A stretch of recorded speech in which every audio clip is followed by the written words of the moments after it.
हे स्वामींचे घर आहे बरोबर. किंवा मी स्वामींच्या घरात राहत आहे, अशा पाट्या लावलेल्या असतात. तर ते कितपत योग्य आहे? इव्हन माझ्या घराच्या पाठीवर सुद्धा हेच लिहिलेलं आहे. मला एक सांगा, तुम्ही एका अशा घरात राहत आहे जे घर खूप वीक आहे, मोडकेलं आलेलं आहे हं, किंवा त्या घराच्या भिंती खूप वीक आहेत किंवा हं. छप्पर ठीक नाही आहे, हं. आणि एक असं घर आहे ज्याच्या भिंती खूप स्ट्रॉंग आहेत, छप्पर स्ट्रॉंग आहे, हं. दरवाजा स्ट्रॉंग आहे, सर्व काही चांगलं आहे. कुठला घर जास्त प्रिफर कराल?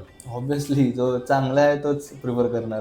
म्हणजे या शब्दाला वाचताच तुम्हाला कळतं की इथे कुठली अशी शक्ती आहे जी तुमच्या प्रोटेक्शनसाठी उभी आहे. त्या घरामध्ये पाय टाकताच तुम्हाला वाटेल की स्वामी आलेत माझ्या स्वागताला. त्या घरातला प्रत्येक कोणा वाटेल इथे स्वामीमय वातावरण आहे. ती एनर्जीच वेगळी असेल, तो फील वेगळा असेल, ते आपलं पण वेगळं असेल. ती माता आहे, ते वडील आहेत, हा फील येण्यासाठी घराच्या समोर उभा असतानाच आपल्याला ते वाचता येईल, हे स्वामींचं घर आहे.